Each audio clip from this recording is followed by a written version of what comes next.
Just waiting for it, right? Won't be long. Not to worry.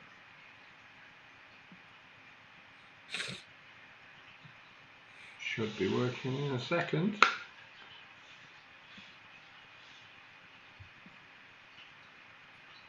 Okay, I think we are live. Hello and welcome to another Top Table Gaming video.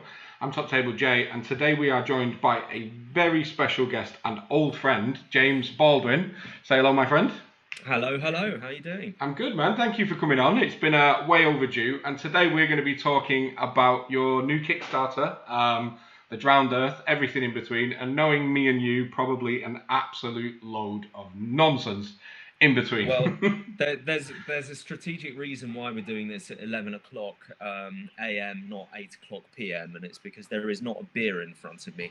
So I'm not just going to ramble off on some crazy tangent every 5 minutes. I did notice a pattern of your streams that you tend to be drinking whenever I'm watching them, which I can't really fault. I mean, I basically hit the bottle of scotch. I drink it fairly slowly, not the whole bottle. I'd like to, just add.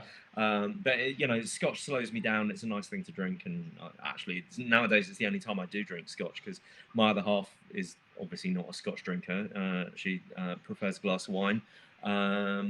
So it's a good excuse, and it loosens my tongue, and I end up saying a whole load of things I shouldn't be saying. Absolutely. But it's great to have you on, my man. And today what we're going to talk about. So let's start. Of course, you have a Kickstarter live right now. We won't get into the meat of it just yet, but tell us about the Kickstarter. Give us kind of the 60-second pitch. We'll see who's in the chat. We'll give people a chance to jump in, and then we'll take it from there. So what is going on Kickstarter right now? So it's a standalone game and an expansion to Drowned Earth all at the same time. It's called Ulaya Chronicles, and it is dungeon crawler campaign style, but 100% a war game. Yeah. And a little bit, well, not 100% a war game, because something that's a little bit different is it's solo and co-op. So you are fighting against AI-controlled dinos that want to eat your face. Standard, and while you're doing it, you're going through this fun story over the course of all of the games in the campaign. You're sort of starring in your own movie / video game. No, sounds epic, and I'm a big fan and stuff, but I think that's really good, and we're going to talk all about that today, and we're going to dive into the Drowned Earth and a load of other stuff as well, which I'm looking forward to. But let's go further back, because our guys like to talk nonsense, and I want to tell them more about this game. But me and you are old friends, aren't we, buddy? We are old friends now. I couldn't say. I think we met in 2013 or 2014, something like that. I was thinking about this before the stream. It's around 6 or 7 years now, yeah. Yeah. A long time ago. How different things were 6 or 7 years ago. Yeah. You were playing games, not making them. Indeed. I look like I met the guy from 6 years ago. Like, some pretty drastic changes have happened. But actually, fun fact, you were my first ever tournament game of Middle-earth SPG. Yeah. I remember the game, and I remember I was getting a little bit burned out on the tournament scene, and originally when I joined that scene, it was really, really fluffy and friendly, and everyone was in it for the right reasons. I've just remembered what we were both playing. I met you. Yeah. Quite the opposite. You're more of a competitive gamer than I am, but you take it in the right spirit, and we had a really fun, silly game, and a silly game playing Lord of the Rings in the Wild West. They'd obviously, the tournament organisers had run out of scenery on our table. We were using Wild West Exodus scenery, which was a little bit surreal, but we had a great time nonetheless. We effectively had the same army as well, didn't we? It was Feral Urukais just hitting in two walls. Mirror image in some strange mushroom smoking psychedelic dream that Gandalf had at some stage. Yeah, 100%. So why don't you tell us a bit more about you then, James? Tell us about your gaming background and stuff like that. Well, I guess the first thing that got me into gaming, or I was primed for gaming when I was really little, like 6 or 7. My mum read me The Hobbit while I was having my evening meals, getting back from school, primary school thing. And then did you just to jump in? Did you listen to the reading yesterday? No, I didn't. No, I I didn't haven't had either. time, but Kind I of, really yeah. wanted to. Bless her. My mum actually sent me a link to it. She's like, "You won't have Oh, time for this," but I saw it was going on. yeah, Yeah, no, I'd love to, and I hope it's been recorded, so I'm sure yeah. we'd be able to get back to it. But yeah, no. So she while I was eating my evening meals at 6 or 7 years old, she read me The Hobbit, and then when I got a bit older, I read Lord of the Rings myself. But in the meantime, at primary school, a few years after that, 8 or 9, we were all, or maybe 9 and 10, we were swapping fighting fantasy books. And there were a whole Yeah. load circulating around, and that Mm. sort of got me into the idea. That was the first introduction to what is a role play game, and there was a slightly more advanced one that I've forgotten the name of, that I've still got kicking around somewhere, Mm. which was like a soft, one of you is the GM, and it was like a soft introduction to role play. This was a fascinating idea, and then as we got maybe the year after, a couple of years later, 10, 11, White Dwarf magazines started circulating Mm. as well, and I was absolutely captivated by that. The miniatures and painted miniatures and stuff like that was pretty amazing to me. And a mate of mine got Hero Quest for Christmas. Well, he got it for Hanukkah. He's Jewish, but he got Hero Quest, and that was the beginning of the slippery slope Yeah. into wargaming. Do you know what's quite So interesting? You mentioned the fighting fantasy thing, because obviously I get asked a lot when I do these things, like, what was your first kind of foray into this stuff? And I was yeah, obsessed with those books for years, but I never think yeah, of referencing them. But you're right, they're yeah. absolutely like a bit of an RPG light in Yeah, effect, aren't well, they? I didn't until a while ago, and I suddenly a friend of mine bought a whole load. He was trying to rebuild his childhood collection and bought the original editions that he had as a kid, Mm. and I looked at his shelf and I was like, wow, yeah, I'd completely forgotten, and that actually was my first, sort of toe in the water as far as gaming was concerned. But I hadn't thought about it either. It was only seeing his collection that reminded me. Yeah, of course. No, it's exciting. And then obviously you got older and you got into miniature war games, and then we met, and then the love story began. Yeah, yeah. Well, I Yeah. mean, there's about 2 decades in between those events, but yeah. No, absolutely fair. But But we've been friends for quite a long time of years. In like before we both worked in the industry. yeah, I was very sad when you went from playing games to making them, because you were my commission painter, yeah, and that's right. I miss all the beautiful models you used to paint for me because you didn't have time anymore. Yeah, yeah, and I still uh, don't. Sadly, it's embarrassing. I haven't even. There are still models in my own range that I haven't painted, which I'm thoroughly embarrassed about. oh, your hobby is now making sure that other people have fun with miniatures rather than you Yeah, getting to do it. yeah. Weirdly, your chair looks strangely like Chewbacca. I can't ignore it with like the two parallel. Well, so this is actually a definite virus situation, because I'm sitting in the place that I normally have my office in my living room, Yeah. but obviously we're and my girlfriend goes to work every day, but at the moment she's working from home, so she's in the hot seat. But I don't mind sitting in a dining chair to work. She's not so much a fan. So I dug this out of the basement, and what it actually is, you can see that there should be a leather pad here as Yeah. well, which I cannot find for the life of me, and it's driving me nuts.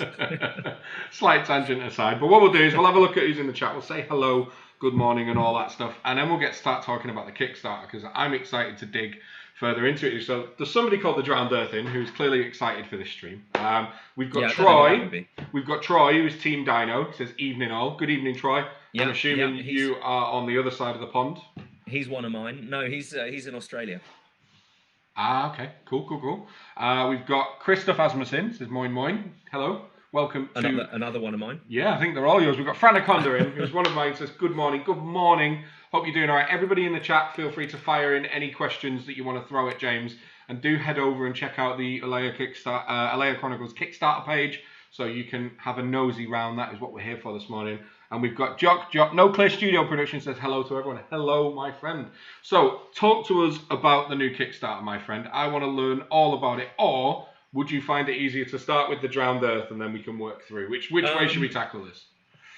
Well, I will quickly, for anyone in the chat that doesn't know about the Drowned Earth, it sounds like the people you mentioned are names I recognise. So I reckon there's a lot of people know all about this already, but I will just do a quick elevator pitch of the Drowned Earth as a setting, Do it. and then I'll just quickly explain the relationship between that game and the Kickstarter. So setting-wise, the Drowned Earth is what I've heard people describe as a post-apocalyptic game. The apocalypse happened a number of years ago. Nobody knows quite how many, at least 500 years, and it destroyed a very advanced science fiction style globe-spanning civilization, and the remnants of that civilization are still out in the wilds. Nobody knows what happened, but what they do know is that sea levels rose, the planet got much hotter, much more tropical, and jungle took over, and you've got all these skyscrapers poking out of ruined skyscrapers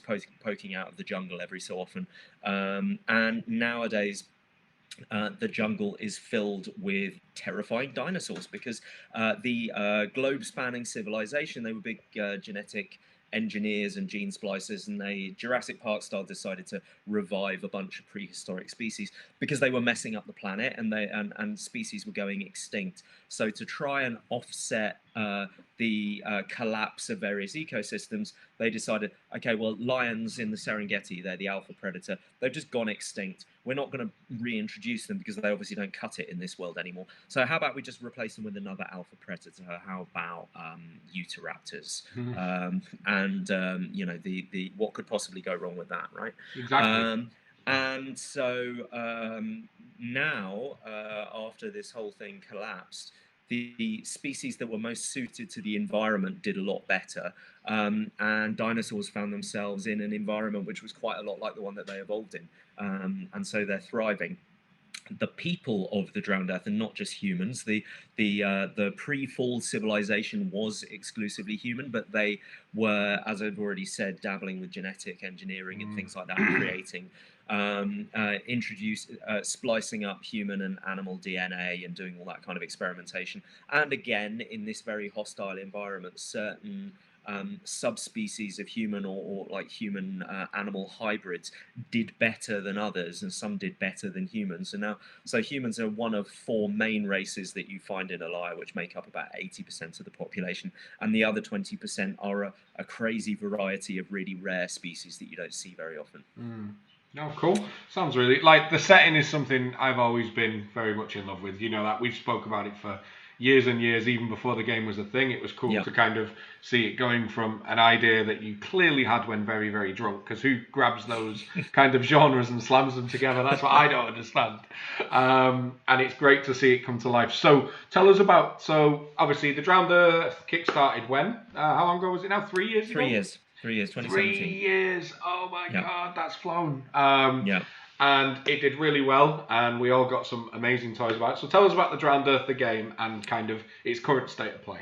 Yeah. So Drowned Earth, the game, is a more conventional 1 versus 1 skirmish game. I guess there are the defining characteristics are that it's a game with a very fluid reaction mechanic, and so you've got lots of cinematic moments and little dramatic set pieces where 2 models face off over an objective, and then when you finish the game, you're like, yeah, that was the moment where the game changed. Or alternatively, you have a giant monkey with a rocket-propelled sledgehammer jump off the edge of the building, smack somebody in the face as he falls, and they both die. Oh, it makes me so happy. That's the moment to laugh about. Or you can also nest actions inside other actions, so you can do crazy things like jumping out of a building, with twin pistols and shoot somebody as you're falling into the water while they're on a bridge. They can shoot back, and so you've got a Mexican standoff in midair. All of those sorts of things, and so that leads me to the next defining characteristic, which is it's quite a scenery heavy game, and the reason for that is that the scenery is really integral to the gameplay, because the movement system is a very what I wanted to go for was a kind of parkour style, bouncing around this really rich environment. And so it's multi-level terrain, a lot of leaping and climbing. You do that all with 1 dice roll, so just normal movement doesn't require dice rolls, but your movement has 2 values. You've got a higher and a lower value, and they correspond to 2 different levels of success that you get in the dice roll. So you can pass or you can nail it. And you can chain together a whole crazy sequence of action. So it's not one of those games where you want to move, so you spend an action, you go to the edge of a piece of terrain, then you want to climb, you spend another action, you roll to see whether you can climb. You move towards the edge of the terrain and you keep on going in the Drowned Earth. You just have to roll the dice to see how many inches you are allowed to go, basically. Yeah, I mean, just to jump in there, like this is something I do want to talk about, because this is probably my favourite thing. I've played a lot of Drowned Earth. I played in a couple of your the events that you ran down in Manchester. Yep. And the thing I just adore about this game, like it's so immersive. Like you say, you can hit this crazy run where you jump through a window, nail it, across a gorge, nail it, down a bridge, nail it, and then at the end you get a shotgun to the face. And it just creates such thematic, free-flowing moments that you just don't get with my movement value is 6 inches. I go from here to here. My movement is halved if I have to move upwards. Like some of the generic stereotypes of movement in war games. What this game really it takes the stabilizers off and lets you just. It's kind of, like you say, it's kind of like an RPG. Like, I want to do this thing. I'm gonna do it. Let's see if we can achieve it. And the crazy things you can achieve is just insane. I love it. Well, one of the most fun things about either watching new players play or giving someone a demo is that you see this eureka moment where they suddenly start to think in 3D. And they realise that they're used to the fact that even though you've got 3D terrain, you're not interacting with it that much. It's usually an obstacle to go around, or maybe something to climb up to get a better shot. But that's a sort of rare occurrence, and so people are used to this 3D style of thinking.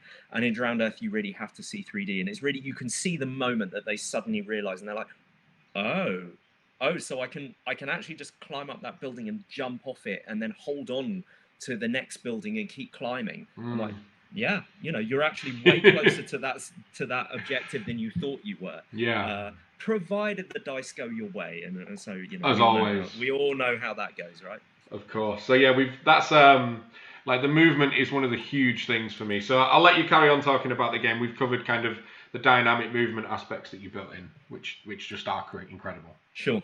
So I mean, those I think are the most defining characteristics, apart from the fact that you can have dinosaurs in your crew. How drunk were you when you were like, I'm going to make a post-apocalyptic game with dinosaurs? Do you know what? I just mashed up all the things that I thought were cool when I was about 9, which was obviously the coolest I ever was. And so it all just went from there, really.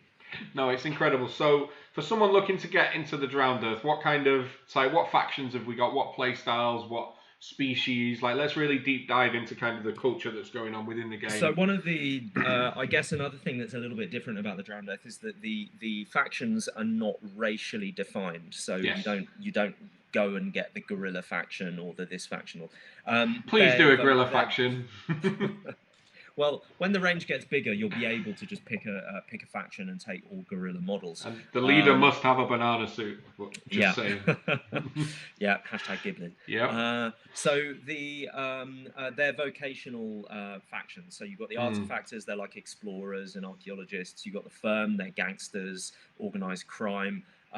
You've got the militia, they're like volunteer army type town defense guys. You've got the bondsmen, who are like bounty hunters and slave catchers. Yeah. And then you've got the wayfarers, who are mercenaries both in setting but also in mechanically, and so they can be taken with some restrictions in any other faction. So they're always a good second choice for a faction box, because you not only get to play them as their own thing, but you can mix and match them in with the others. So the Wayfarers, interestingly, as the Merc faction, those were the create your own model pledges from the first Kickstarter, if I remember correctly. That's right. Yeah. So it just occurred to me as we got 5, and I was talking to the backers about what they wanted to do. I'm like, hang on a minute, you need 5 models for a starter box, so why do we not just actually make these into a starter box and an extra faction? One of the problems that we have had is that, and I think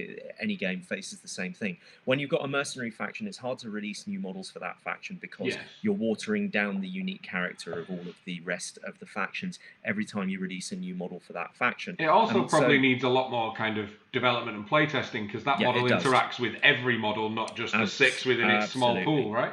Yeah, absolutely. And so you have a number of different problems. But I feel bad for people that play Wayfarers and who want more releases than they've had. Mm. And so we are releasing a new faction for the Drowned Earth during the Kickstarter. I'll talk about the theme of them in the moment, but mechanically they basically count as other Wayfarers. If you're taking Wayfarers, all Wayfarers can be taken with this faction without restriction, not as mercenary models, effectively. So in effect, so they become they're a in-faction single models. faction. Okay, Yeah, but the fantastic. difference is that this new faction cannot be taken as mercenaries with other models. So every time we release a new model for this faction, it will expand the Wayfarer range, and if you're a Wayfarer player, you'll get extra models to play with, but it doesn't face the same problems of you then being able to use that model with any other faction. And the theme of the faction is the current Kickstarter is set on an island in the Drowned Earth called Raptor Claw Island, and so the new faction are pirates. Obviously, what else would they be? Yeah, of course. No, it's fantastic, and like you say, one of the things I do love is the fact that the factions aren't like racially defined. Like you say, the monkey, the Barenge are not a faction. There is technically Barenge within each. So, what are some of the other non-human things that we see in the factions currently? So the four main races are humans, Dverg, who are like diminutive humans. They through genetic engineering were made smaller and tougher, and basically they were made as a kind of cheap workforce. Kind of unpleasant, and they've got a def and a chip on their shoulder about that. The Saurians are, lizard style people. You've already mentioned the Barangi. We've also got some of the rarer species are coming into the game as well. There are a few in the Wayfarers, but we've got like bird people. We've got a little crazy rocket propelled gloop gun holding. It's so cool. Yeah, I love Kaylin, but she's a red panda, basically. Then what else have we got? We've got an elephant dude. So a lot of different. That's a favourite model. It's a good one to paint. There's lots of nice texture on the skin. And massive Triceratops man. Because why not? Lots of cool races, more coming as well. Yeah, I love, and the thing is as well, just generalising a little bit, I love how kind of accessible the game is. It's played on a 3x3. You can literally, you're looking at what, maybe 6 to 9 models? Would that still be fair? Yeah. 6 to 9 models. Depending on how many dinos you take and how much the points level is, it varies. But you can have up to 12. It's usually not more than 12. And this is it for anyone who's currently looking at the factions or debating the Drowned Earth. After seeing the current Kickstarter, dinos can also work with anyone. So you all get to cure that dino itch, which is one of the things I love. It's amazing. I always say to people, if you are just want to experiment a bit, buy a starter box and some dice. That gets you playing. If you've got some D10s at home, you don't need it. You can download the rules online. The hardcover rule book also includes fluff and some extra rules for cool narrative games. Things like swinging on vines. Things like shooting bridges out from underneath people instead of shooting the people. Things like piranhas and dinosaur nesting zones, that kind of stuff. But you don't need the hardcover rulebook. If you know you want to get into this, then best thing to do is grab a starter box and 2 blisters, I would say. An extra model that belongs to your faction and a pack of dinos is plenty to be getting on with. 100%. And from a hobby perspective as well, they are. I think I was chatting to you last week about it. As far as metal models goes, and we all have preference. I love building models, and you think I'm a sadist for that. You are. But I hate building metal models. But the Drowned Earth ones are definitely an exception. They are exquisitely done, and they're great fun to paint as well. I'm assuming you put a lot of thought into the hobby as well as the game when designing. Yeah, I certainly did from the beginning. Being a painter and a modeler anyway, it's something that I thought about. What I'd say is that at the beginning, I didn't really have a great deal of experience, and so there are definitely some things that I look back on and think I would do that differently now. I feel like the models that are coming out now are much better engineered for assembly. and that's going to continue. And it's basically because I've spent some time in the workshop learning how they're made and really sort of getting to the bottom of it. And I control the concept. I naively thought, I hope none of my sculptors are watching while we're saying this, but I naively thought to begin with that the sculptors actually had some idea of what they were doing, and they have no idea about production at all. Rookie error. Yeah, exactly. And so trusting them to make cut decisions and what have you can end in complete disaster. So now I'm much more hands-on with that whole process and guiding it more. But yeah, no, I'm really proud of the models. I think the quality of metal models. I think there are some other companies, not many, but there are some other companies that make the same quality of models as we do. I don't think there's anyone out there making better in terms of the quality of casts. Anyway. Yeah. Don't think there's anyone making better ones. No, 100%. And one of the things I love from a model and gaming point of view is when you introduce the alternate profiles for the leaders of the factions. Yep. So we got Forek, is it, in his big mech suit, and we got Nyx on a dinosaur. Like, those are some incredible models, and I'm sorry I didn't have time pre-stream to set it up so I could show them off. But do everybody go and check out the Drowned Earth range, because even as just a couple of fun miniatures to paint, they're insane. Yeah, I mean, girl riding a Utahraptor, you can't go wrong with that, really. Incredible, no. Samurai amazing. Riding a giant praying mantis with a little samurai helmet on it. also fairly on point. 100%. Let's jump back into the chat. We'll see who's in, see if we've had any questions, and then we're going to get to the main event, which is, of course, the current Kickstarter. You can tell us about the game, what the pledge levels are, why people should try it, and things like that. But let's just jump straight back into the chat. So Glyn Seymour says, good morning. Good morning, Glyn. Pleasure to have you in our streams, as always. Chilling Wargamers are in. Hey up, boys. Hello. You were over there. I watched you on there the other day, I'm sure. That was good. Jock says, the Drowned what? Never heard of it before. How mean. Yeah, no, he's one of our most prolific community members. Nice. Nice. We've got Christoph Asmus who's saying, I can listen to this uncountable times. I assume he means your kind of high level pitch for the Drowned Earth course, world. Because anyone who watches these streams a lot, I do get asked the same question to begin with always. And is it kind of like, is it the exact same wording every time now and it just rolls not the exact same wording, but I think I definitely hit the same salient points every time. Remember when I went for the miniature companies I used to work for, you'd have your kind of your show and your high level pitch, and it was just like you could almost switch off and think about what you're gonna have for tea while you were just churning it out for the 4,000th time. Chilling Wargamers is saying, how do we pledge? Well, you head over to the Kickstarter link that I have put a little bit further down in the chat. That's also a great place to go and check out everything we are talking about as well today. And good on you if you're going to pledge. Team UC Pirates are in the house. I like the whole Team Pirate, Team Dino thing. I think I'm Team Pirates. I'm Team Pirates, yeah. See, I thought that Team Pirates was going to completely run away with it in terms of numbers. And there are a few more, but it's like 45, 55%. Oh, it's quite close. Yeah, it's really close. Really close. Closer than I thought it would be. Chilling Wargamers is saying, he had James on Thursday, and it's wonderful to listen to your beautiful voice again. Thank you. I think he wants something, but we'll move on. Christopher Amner says, the cinematic storytelling aspect makes this game really outstanding. Absolutely. I think it's definitely one of the game's USPs, and it's something that it does on a level that nothing else is at the moment. I think that's fair to say. How and where do we pledge? James, will you adopt the wonderful Chilling Wargamers, guys? Yes, definitely will.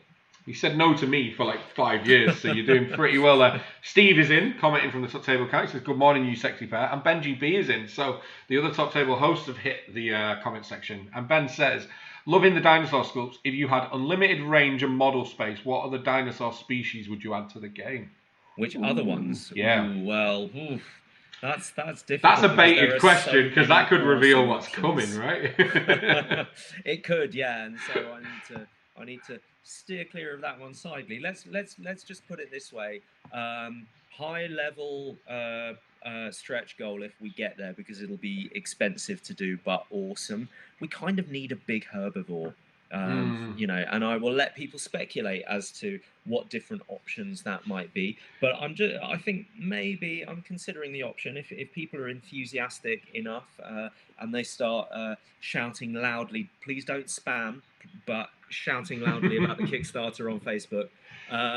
Maybe we will have a community poll where I show 2 pieces of large herbivore Ooh. concept art, and we vote between them to see which one we unlock. I think big enough that I can actually parkour across it in game would be my Yeah, request, but I'm just going yeah, to throw that one yeah, in there. yeah. Steve is saying, I'm looking forward to giving this a go. I had a blast with the last one, and it's rare that we can get Steve to play something that isn't SPG, so that is Yeah. a very big thumbs up That's from an him. accolade, yeah. It is, right? Apologies if you've already asked, but what is the difference between this and the first incarnation? Is it a new rule set, or is this an update of the last one? So let's stick, That's let's a stick a great pin in that question. one. Let's get through the comments, and we'll answer that as we segue through to talking about the new Kickstarter. Cool. That's a good question. Ben is saying also really loving the comic strips on Instagram. Keep them coming. I've not seen those actually. Yeah. No, so I've taken a bunch of photos and done little speech bubbles and Nice. told some just silly little stories.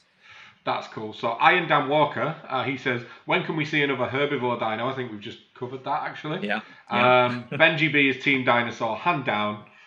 Team UC Pirate, Raw Team UC Dino. So you've got quite a split audience in. So let's go back to Steve's question then. So apologies, you've already covered it. What's the difference between this and the Drowned Earth? Is it a new rule set or is it an update of the last one? So it started off as an expansion for the Drowned Earth, and just as playtesting continued and I was sort of redefining, it became obvious that there were a bunch of things that I was trying to do with the Drowned Earth that just didn't really need to be in Ulaya Chronicles. I remember we were talking about it the very first incarnation over a beer at Salute last year. I remember you taking me through it. It was a good chat, and it's good to have seen it evolved. Yeah. So the originally it was designed as an AI project, basically. Like how can you play the Drowned Earth co-op or solo, and in particular, how can we introduce AI dinos?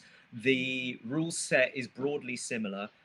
Basically, what it is a streamlined version of the Drowned Earth rules. So it won't use the same profile cards, but it does use broadly uses the same stats. And uses the same dice mechanic. The difference is the dinos will always react to you. Whatever if you attack them, they'll attack back. If you shoot them and they don't have a ranged weapon, they'll dodge. But they only roll 1 dice, so they can only ever pass. If you nail it, you're going to beat them. But they have a special die. It's called the Frenzied Die. That's what they're rolling. It's another D10, and it's very similar to a feat die, but it has a frenzy symbol instead of a feat symbol. Frenzies beat everything. So basically, dinos win ties, and the dino equivalent of a feat is better than your feat. So that's, you can see already, you just get to roll 3 dice and they're different colors. And so once you've got your head around the dice mechanic and you've done a couple of tests, you'll very easily be able to just glance at the dice and see what you've done. And so in a game with, so getting on to the other sort of unique things about it, AI, it's solo and co-op. You're playing against the game, and doing that in a way which is as streamlined as possible. That was a big design aim, and that's one of the reasons why I stripped away some of the detail of the Drowned Earth. So some of the dice modifiers and things like that don't apply. The skills are going to be done in a completely different way for characters as well. You're going to be leveling up your characters as you go through the game. You get to name them. We've unlocked some head swaps, some arm swaps. I saw that. That's really cool. Yeah. So basically, you build your own character and choose how you want to go, and you've got a little deck of skill cards. And as you go through the campaign and earn XP, you buy skill cards in whichever combination you want. And there'll be some synergy between those skill cards. So you can pick things that work well with each other and build your character in a particular style. There'll also be synergy between different characters' decks. So you can say, well, if I take that and you take that, then we can do that kind of like I cross, you score thing, work as a team sort of thing. So basically, the difference is it's largely the Drowned Earth. You can use, but with AI, and against the game, and with this narrative structure, which I'll talk about in a minute, the sort of dungeon crawler style narrative way that you're going to go through a branching campaign with multiple choices of scenarios. So we've got some replayability there as well. But each of the dino types have a little AI deck. And so you flip a card to see what they do. And the reason why the dinos don't have a generic one is it's really important to me that compared to other games where the AI feels a little bit generic and sometimes it doesn't feel that intelligent, it just feels a bit random. I wanted to program in behavior for each dino type that made them really feel like that dino type. So, ambush predators are much more timid and then will go for you when you're close. Some other types are just really belligerent. They're just going to charge straight at you and straight at you. Other ones will want to spit at you and run away and hide. And so those AI decks really add a lot of tactical difference to each playthrough, depending on which mix of dinos that you've got. And the other big news is that you'll be able to use those AI decks in Drowned Earth as well. Of course, and the fact you've got all the cross compatibility is fantastic, I think. Yeah, and so that should give people an idea of how similar the games are, and basically they're sharing not necessarily an entire rule set, but they're sharing their rules DNA. Yes, 100%. If that makes sense. And the thing is, as a pair of kind of products or games, they cover the full spectrum. We've got our PvP classic miniature war game in the Drowned Earth that still has tons of theme and narrative built into it, and now we've got solo co-op. Grow and develop your own characters. Much like a video game, you've got the online versus mode, and then you've got the single player campaign. It's fantastic, and I think it's the perfect kind of. I think they go hand in hand perfectly, and it just means that whatever will cure your hobby itch or whatever kind of style of gaming you like, you can now achieve that within the Drowned Earth. And there's a lot of component crossover as well, so you get double value out of a lot of the models that you buy. You can use them in both. Yeah, so I'm just looking at the core set now. Of course, you get the board map. You get scenery tiles, over 200 cards, which shows that you got all your profile cards, your AI decks, your scenario cards, all that stuff. You've got your dice. You've got your standees for the 4 heroes. You've got your rulebook, your tokens, all the usual stuff we expect to get. And it's just a fantastic box. I love it. And then, of course, so that's the core set. It comes with... tell you what, you give us a little pitch about the core set, and then we'll talk about the other stuff that's in the campaign and achievable. I think the term for it is does it pass the Christmas morning test? Correct. Can you break it open and play it? Yeah, and it absolutely does. We've got standees in there instead of miniatures to keep the costs down for people that aren't interested in painting models, and also for people who want to play right away and don't want. I mean, we've all got our shelves of shame, right? Where you bought this thing and it needs assembling and in order to play with it, and it just sits on the shelf and collects dust, and with all the best intentions. With Ulaya Chronicles, you can crack it open straight away, start playing with the standees, and probably when you realise what an amazing and fun game it is, it's going to spur your enthusiasm to actually assemble your hero models for the next playthrough and maybe get them primed. And then the next playthrough, you've got them painted and you've started to prime the dino models, and so you can slowly replace them. And one of the reasons also for having multiple steps of pledge levels with different amounts of, like, no miniatures, some miniatures, quite a lot of miniatures, all the effing miniatures, was so that people can they can collect as they go if they want to, or they can just get everything they need and know that they've got it all. Yeah, I'm definitely. I think I pledged it that just get everything because I'm me. Yeah, that's always my way of doing things as well. It's just I don't want to regret it later on. So just hit the button, fire and forget, and don't worry about it. Yeah. So interesting. So obviously the core game comes with standees, but there are, of course, beautiful actual models for those out there who love them, which is most of us. And I'm just looking through now. You've got the hero pack, which comes with the 4 heroes that you would play the game with, and you were saying there's stretch goals to unlock kind of extra stuff for those. Is that right? We've already done it. So there were arm swaps. So you've either got a blank arm or a weapon holding arm. Nice. And so there's some conversion opportunities there as well. And then we've got an additional weapon, so some weapon options that you might upgrade to later in the game. And some head swaps so that you can choose the look as well. There's also something else about that hero pack, and it's that it doubles as unnamed troop profiles in the Drowned Earth. So it's going to come with a little deck of cards, which will be 3 different. It was 1, but now it's 3 due to unlocks. 3 different set troop profiles for each faction. Um, Now you can probably and see this face because since the first Kickstarter I've been begging for that. yeah, yeah. Oh, that is so It, exciting! Why didn't I know that? Oh, that's so it. what we're also going to do, I Amazing. think, is the arm and head swaps and weapon swaps are going to come in the box. Mm. Um, but I think we're going to sell an extra blister pack of them as well, so that well, not a blister pack. Nowadays, we're doing super environmentally friendly pouches, resealable zip pouches. Nice. Yeah, But I've seen anyway, them. we're going to sell those separately, so you can buy a box. You don't need to buy like multiple boxes when you want 3 of one troop profile or Oh, 4 of one troop amazing. profile, Oh, basically. that's really Um, good, and that's something quite rare. You don't see that often. So kudos for that. yeah, That well, I just mean, I guess shows it's why I'm not a super wealthy, because I keep on thinking of these prof- ways to save the customer money instead profit of things. margins are for idiots. Don't worry about it. Yeah. It's no, I'd rather have happy, loyal customers than try and skin them and make them feel resentful. 100%, and I Um, think a lot of the fans of the Drowned Earth are very loyal, and that is one of the reasons why. yeah, I hope so. So you got the hero pack, which has just blown my mind with that bit of information. That has made me Yeah. very happy. I'm smiling. I thought you'd like that. Yeah, and then we've got the basic and deluxe Dino bundle, and I mean, I've got a lot of these painted actually, but just look at these dinos. Like, who doesn't want to use that stuff in the game? And one thing, Yeah.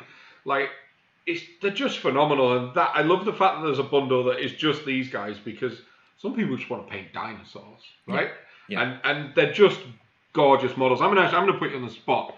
So we'll start. What is your favourite model from the hero pack? Oh, Ooh. do you know what? I think it's the scout, the Saurian, the lizard guy. Yeah, I think I agree actually. Yeah, definitely. Very cool. Yeah. I really like him. Very cool. We've got a cool head swap for him as well coming. Yeah, it's mega. And then if you had to pick a favourite dino, do you have one? Um, it's the big one, obviously. It's the Baryonyx. It's so Uh, good. So what size yeah. base is that on, just for kind of size That's on interest? that's on a 50, just about squeezes on a 50 mil base. He's a big So boy. anyone who knows the existing Drowned Earth range, he's roughly the same, slightly bigger than the Keratosaur. Ah, okay. Nice. Yeah. So big chunky model. So you can also get, oh, lovely. And then we get to the Corsairs. So tell us about the Corsairs. Okay, so caveat.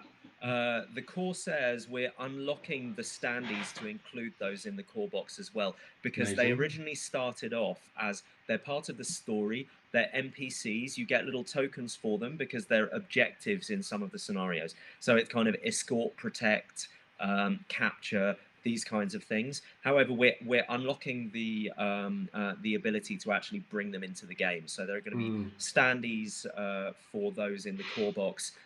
But they're an additional purchase if you want to substitute the standees for miniatures. But yeah, we've got 5 sculpts. One of the unlocks is a 6th sculpt, which is an alternate leader for the faction. So there are a couple of things about them. Number one, we've got little Mr. Jib, who is the little crab. Yeah, I'm looking at him right now.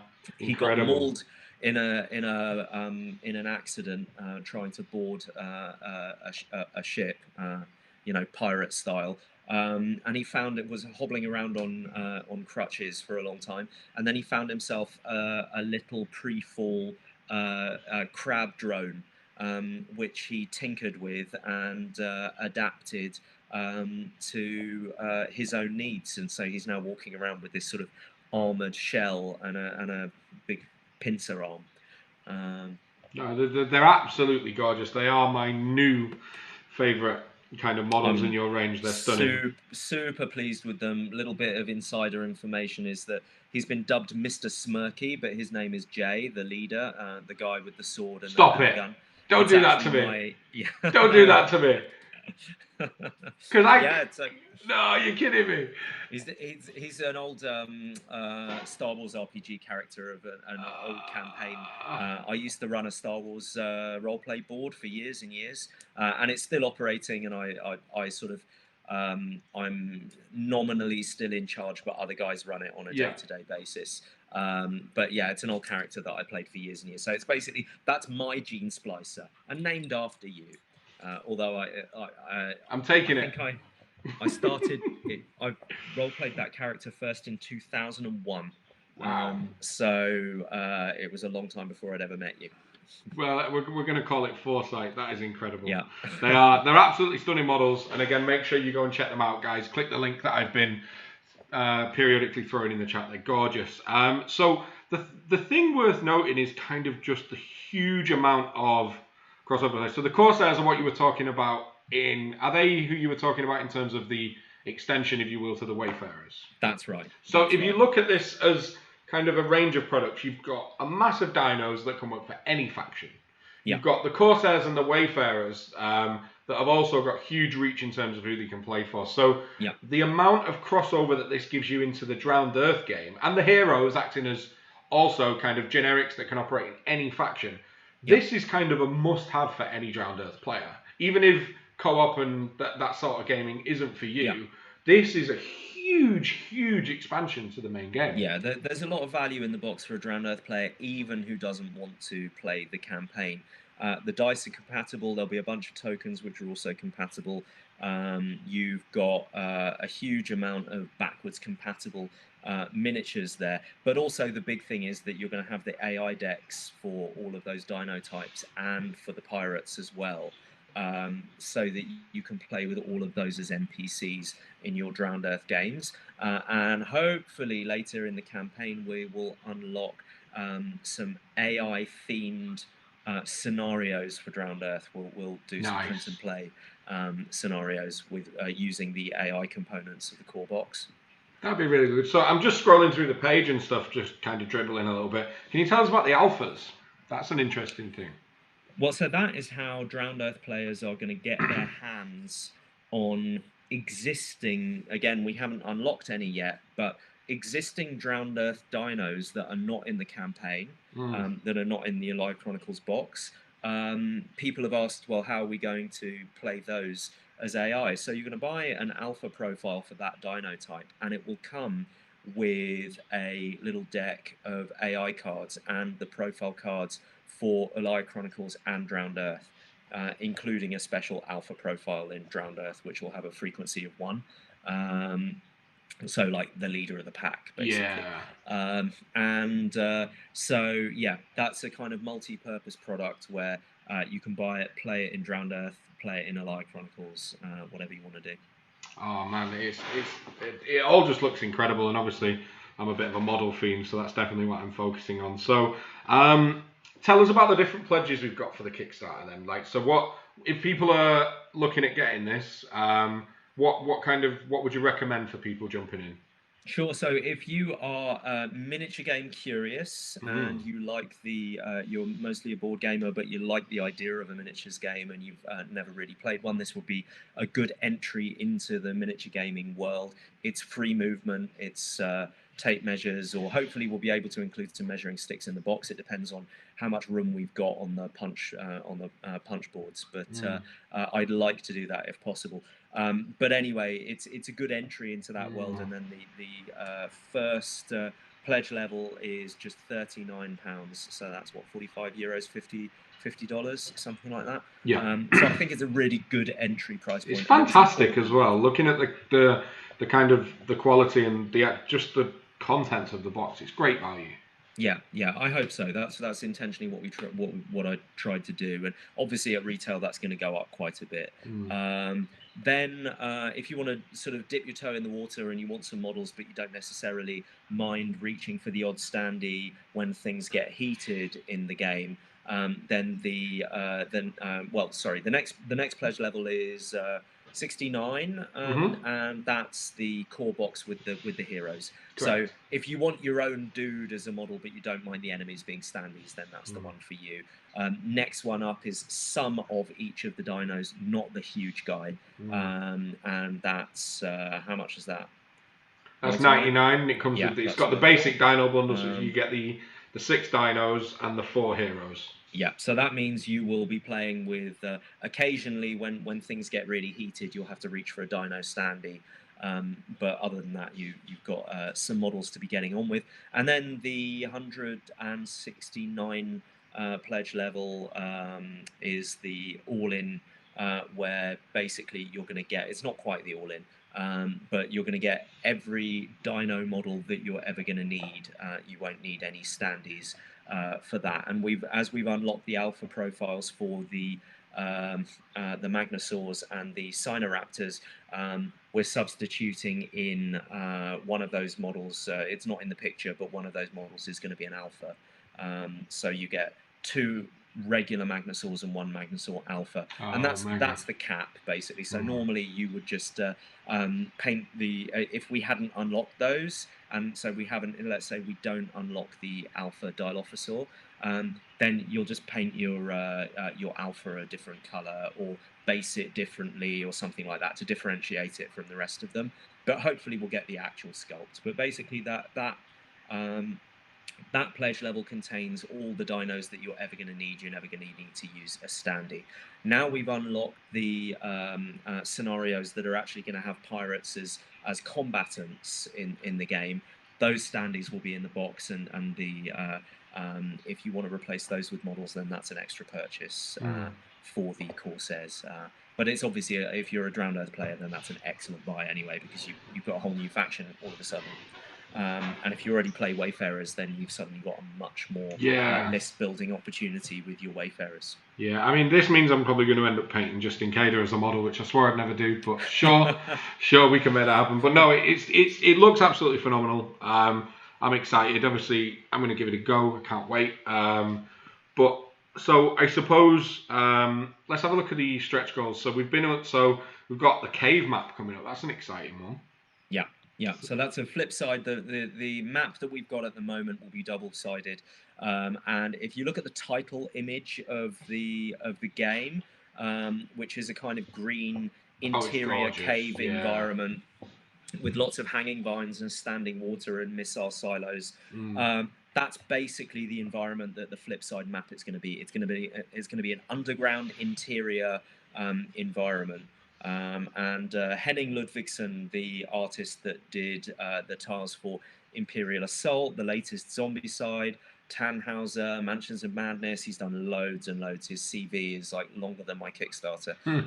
But amazing stuff, and I think you'll agree that the tiles themselves are already really beautiful. 100%. So he did the art on the tiles, and he'll be doing the map on the flip side as well. So very, very excited about that.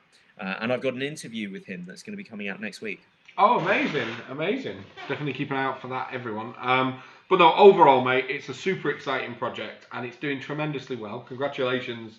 Definitely deserved. Yeah. We funded in 23 minutes. I was absolutely bowled over. I was following, actually. I got mine in early, and I was like, and like it's one of those where you can take great pleasure out of just pressing F5. Like, come on. Yeah. It's great. I think I definitely underestimated. I felt like I had a small and very loyal following. We, just like you guys at Top Table, one of the most important things to us is the community, and we've got a really vibrant, cool community full of enthusiastic, friendly people. I think what I'd underestimated was how many people were silent members of that community and just enthusiastic and waiting to back. I was stunned, really. I think the next 24 days are going to be very exciting. I think you're going to have to pull some more stretch goals out of the bag, I'm afraid, mate. I've definitely made some phone calls to artists and sent some emails saying, how available are you? Drowning, no pun intended, I'm drowning. But no, it's fantastic and well-deserved. So what we'll do is we'll have a couple more minutes chatting about the game. I'll give you an open forum to put anything else on the table you want to chat about or kind of put forward for people to check out, and then we'll jump into the comments, see what people think, and then we'll wrap up. So anything else covering the game you want to chat about? Well, I think the only thing that we didn't really discuss is the campaign system itself. Yes. And not so much the campaign system, but the narrative way that the scenarios run. Because what we're doing is we're controlling the scenarios with 2 different decks of cards. So you've got your objective deck, which tells you step by step what you need to do. So you don't need to read an entire page full of text to work out what's going on in this scenario. You just set up according to the map, look at your first card, and it holds you by the hand and guides you through the whole thing. And what that means is that we can introduce a kind of really narrative chapter element to the scenarios. So basically, you've got to go, you've got to do a thing. When you've done the thing, you flip the card, you read a little bit of fluff, then you something happens, and then you move to the next card that gives you the next objective. And there are a number of different sort of clever little mechanics that we've weaved into that, using tokens on the cards and countdowns and various different things like that. And the other deck is called the heat deck, and that's effectively the danger of the environment. And so you're trying to manage the heat deck while you're trying to complete the objective deck. And sometimes they play with each other a little bit as well. And so really what happens is you want to finish the objective deck and complete your objectives to win the scenario before you run out of heat deck cards, or before the things that happen on the heat deck just get too out of control for you. So I think that's quite innovative for a miniatures game. I think it's applying a bunch of things that you see regularly in board games to really create a much richer, kind of more narrative thing. The other thing which I think is exciting about it is it allows a lot of, not just a branching campaign structure, but a branching game scenario. So perhaps in chapter 2, you flip the first card, you get to the second card. When you flip the second card, you're presented with choices. And there are perhaps 2 or maybe even 3 chapter 3 cards.